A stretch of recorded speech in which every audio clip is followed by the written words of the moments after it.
What's up, everybody? Oxydize, come on, a little bit more. A little bit more.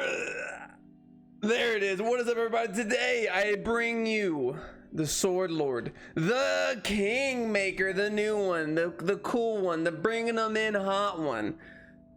Avalonian, Rise of Avalon, new sword coming on in. Look at this bad boy. So, here's the build. Heroic Cleave. Parry strike, pretty standard, nothing too crazy. The new ability, Majestic Smash. I will say, I think the Kingmaker and the Majestic Smash, probably the best names in the entire new expansion of all the weapons coming on in. But let's read what they can do. Swing the blade around you and knock enemies in a 6-meter radius around you into the air for 0.85 seconds. While enemies are in the air, you follow with a vertical smash, dealing massive damage to the line behind and in front of you. The damage scales with heroic charge stacks and consumes them. So what this is telling me is that every 25 seconds we have the potential to do 1600 damage in the line in front and behind. It's a lot of damage, but let's see how it holds up in PvE. So Scholar Cow for the energy. We have Hellion Jacket, which looks super dope now. Looks really cool with the Lifesteal Aura. We have the Hunter Jacket just for the refreshing sprint. I figured why not. In fact, I kind of want to use Iron Will. That way we can get the heroic charges a little bit quicker. Also, by the way, we're doing an 8.2 tier dungeon. This is a group dungeon, but this is a solo dungeon. I'm just showing you that we're doing an 8.2 here. And then the Theford Cape with the Deadwater Eel Stew for cooldown reduction and damage increase. And then healing potions. All right, let's get this show on the road. Let's see what this bad boy can do, shall we? Now, I haven't tried playing this in the corrupted dungeons. It's like, I mean, like it's okay, right? I mean, I don't think it's gonna break any records. I could see this being used maybe in Hellgates or ZVZ at the most, in my opinion. But I'm not too sure. It's a very high T weapon. I know. I wouldn't. I think I'd be a fool if I said otherwise. Like it's pretty good. I wonder if I can get like a group of people here. Come on. Yeah, sort of. Here we go. Let's see what we can do to this group here. And then we E. I mean, like that does kind of bang, like a little bit. It's like a little bit. It's like a spoon on a pot and pan. It's a little bang. Nothing too crazy, but not bad. You know, it's just right here. So when it comes to the PvP side of things, how can this be better than like the carving sword? To me, the carving sword is still the #1 go-to for PvP because it has that E that lets you chase, lets you run away if you need to. It just has all the good stuff in it. Whereas this does have an interrupt with a huge damage swing at the very end. Honestly, for PvE, it's actually like,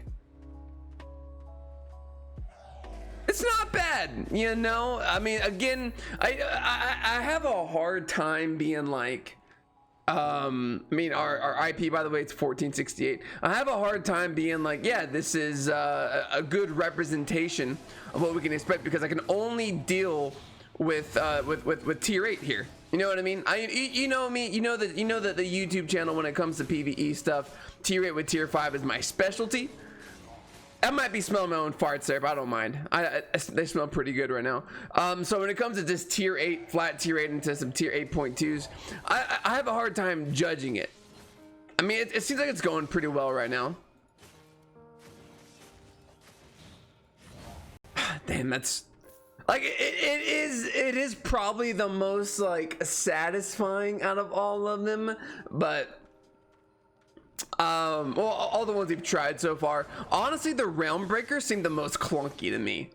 I don't know if that makes sense or not. It just felt the most like I had to kind of work for it when I was trying to do the job for me, and I was like, it just, you know, I felt like it could look a little bit better maybe. I don't know, man. I don't know, dude. I'm gonna go ahead and get this going here. But as of today, today's the 6th. We have 6 more days until the new expansion drops August 12th. I'm trying to see if I can afford to do like an 8-hour stream that day. I don't know yet just because I don't know how school's looking like right now. I don't start school for a little bit longer, but I am doing some stuff for my research right now. I shouldn't have used E right there.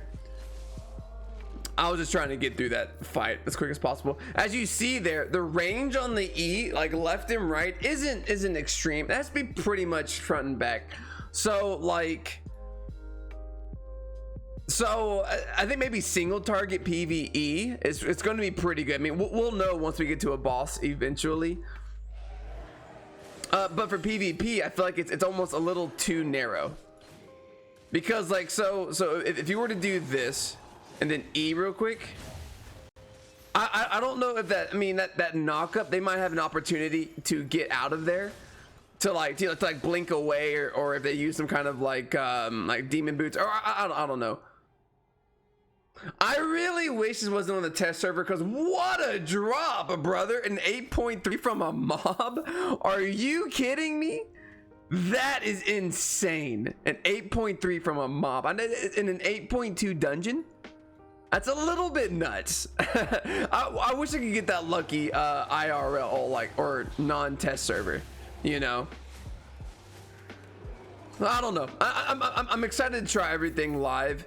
Corrupted dungeons are going to pretty much take up all my time. That and gathering, you know. I think for all the gatherers out there, get excited. The roads of Avalon is a huge gathering opportunity for all you gatherers out there. I started skinning. I really like skinning because you have the opportunity. If you didn't know this, when you're skinning, you have the opportunity to when you kill a mother, you can like go in there and take the cub out of their womb. And it's a low percentage chance, because I think most of the time the baby dies. It's a little bit morbid. I was told the way I look at this is a little bit morbid, but it makes sense to me.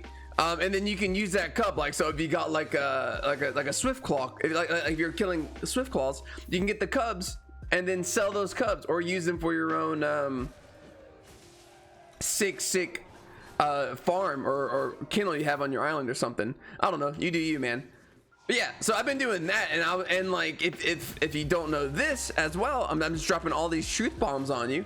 There's a whole bunch of aspects in the roads of Avalon of all gathering professions, not just skinning. I thought the idea of stealing cubs is kind of cool, so I kind of got into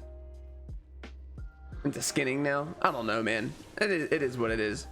All right, so this will be a good test to see how we're doing single target wise as well. Man, I really wish, like, okay, so what would make this better, I think, immediately, is that when you spun, you had like a brief moment of immunity. I think that'd be really good. I think if you did that, it might be a little OP, but I mean, a boy can dream, I think, to be fair.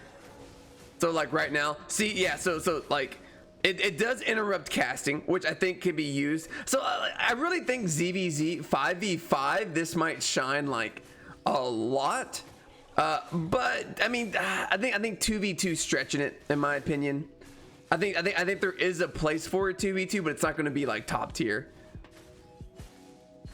PvE wise, I mean, honestly, I'm kind of having a pretty good time here. PvP wise, I think you could build this with all cloth as well, and the damage you would do would be pretty insane. All things considered, of course. What do you mean all things considered? I don't know. That's just something that important people say after explaining something. I've been working on my public speaking, and you might be thinking, public speaking, you're just talking in front of your computer. Yeah, but like, not really. I mean, there are people somewhat watching me on the other side. You know, if you really think about it, and here I go, getting it onto my tangents. If you really dig down and think about it, okay, bear with me here.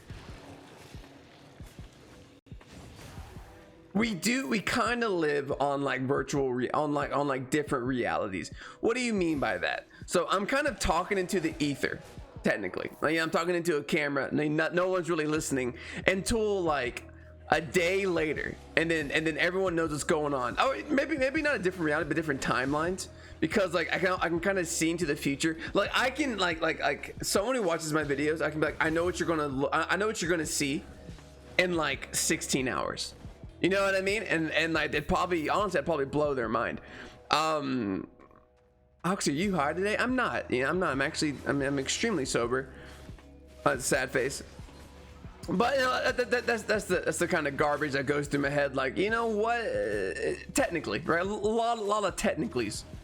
It kind of sounds like a really weird like Greek mythology god. Technicallys, testicles.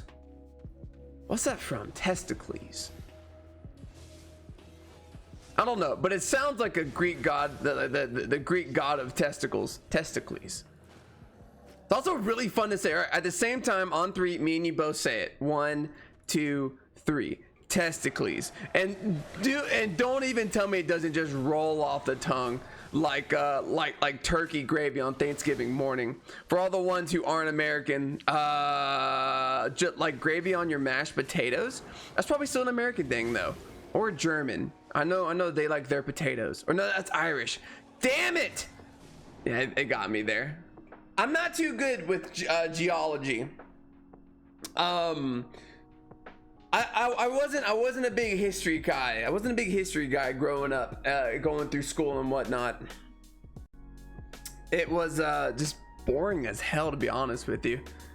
History, you know, I mean, I enjoyed like recent history, I guess, when it comes to like the most recent, like World War II and stuff like that. I mean, not really enjoy, more of like I at least found it interesting enough to pay attention. But like geography, I was like, just why do I care about geography? And you might be thinking, but it's important. I'm like, okay, solid argument. I literally can't even think of a counter argument. The only argument I can think of is that the reason something like geography is so important is that if you want to get a job where you have to like maybe travel or even do some kind of like something like overseas, I don't know, but other than that, I'm like, I mean, like day to day, I'm talking day to day individual. And you can probably say this about a lot of stuff in schooling. I don't think I think geography is a weak subject. I don't know, dude. The single target, or like the E does a lot of damage. Okay, come on, almost there. GG boys. Let's take a look here. Let's take a look. You ready? I don't think you're ready for this. We'll just drum roll it too. I mean, we already grabbed an 8.3 arcane staff. That's insane. Tier 4 Stone War, level 4 HC. By the way, this is a hardcore expedition map at level 4. A lot of tier 7s. I mean, if this wasn't a test server, I'd be pogged out of my gourd right now with the kind of stuff we just grabbed from the overall dungeon. 8.3 and then a couple of tier 7s in there. Worth my money. That's gonna be it, guys. Let me know what you think about the Kingmaker. Me personally, after going through this entire dungeon, PvE wise, I think we have potential. I think it has a lot of good single target damage. I mean, it has everything sword. I think swords are great in general for PvE. They're not axes, but they're still pretty good. The E really does put a lot of pressure, like single target wise, like on bosses. I mean, it does like, I mean, let's take a look at it real quick. The E does what?